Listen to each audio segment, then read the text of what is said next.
நாடுகள் யாருமே என்ன கொடுக்க மாட்டேன்ட்டாங்க. ஆயில் இவங்களுக்கு சப்ளை பண்ணாம விட்டாங்க. ஆயில் நாங்கள் தரமாட்டோம் அப்படின்னு சொன்னாங்க. உடனே அங்க இருக்கிற நிறைய வேத ஆராய்ச்சியாளர்கள், அங்க இருக்கிற நிறைய பேர் ஆண்டவருடைய பிள்ளைங்க தானே, உடனே இவங்க எதை புரட்டி பார்த்துருக்காங்கன்னா வேதத்தை புரட்டி பார்த்துருக்காங்க.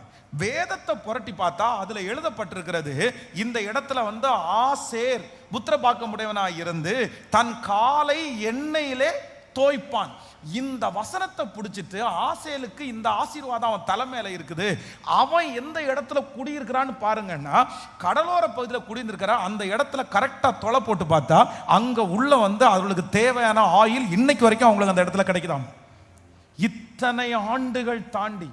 அப்போ ஒரு ஆசீர்வாதமான வார்த்தை, ஒரு ஆசீர்வாதமான வாக்கு தத்துவம் எத்தனை, கிட்டத்தட்ட 2415 வருஷம் அந்த வாக்கு தத்தத்தை 12 கோத்திரத்தின் மேல யாக்கோபு சொல்லும் போது அந்த வருஷத்திற்கும் சுதந்திரம் கிடைச்சதற்கும் கிட்டத்தட்ட 2400 வருஷம் பக்கத்துல 2000 இயர்ஸ், 2000 வருடங்கள் தாண்டி என்ன நடக்குது அப்படின்னு சொன்னா அந்த வார்த்தை அப்படியே ஆம் என்றும் ஆமேன் என்றும் நிறைவேறுகிறது. இப்போ நான் உங்களை கேட்கிறேன், நீங்க சொல்லிட்டு மறந்துடுறீங்க.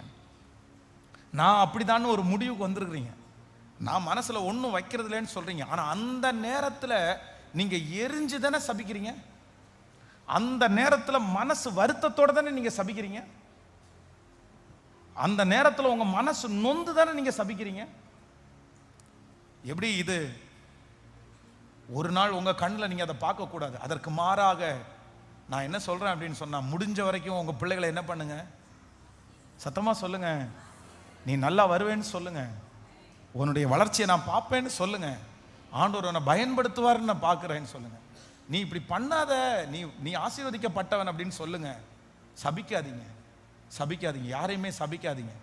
ஸ்பெஷலாக அம்மா அப்பாங்களுக்கு கண்டிப்பாக சொல்கிறேன், அம்மாங்களுக்கு சொல்கிறேன், தயவு செய்து உங்களுடைய கோபத்தின் மிகுதினால நீங்கள் சபிக்காதீங்க. ஸோ நம்பர் 2, நீங்கள் மறக்க மாட்டீங்கன்னு நம்புகிறேன்.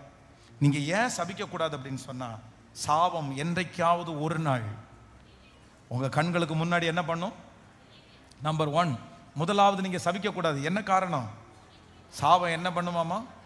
கண்டினியூ ஆகும், அது நிற்காது. அதனால் சபிக்கக்கூடாது. நம்பர் 2, ரெண்டாவது நான் சபிக்கக்கூடாது. ஏன் சபிக்கக்கூடாதுன்னா, சாபம் ஒரு நாள் என்ன பண்ணும், நான் சபிக்கிறது நிறைவேறும், அதனால நான் சபிக்கக்கூடாது.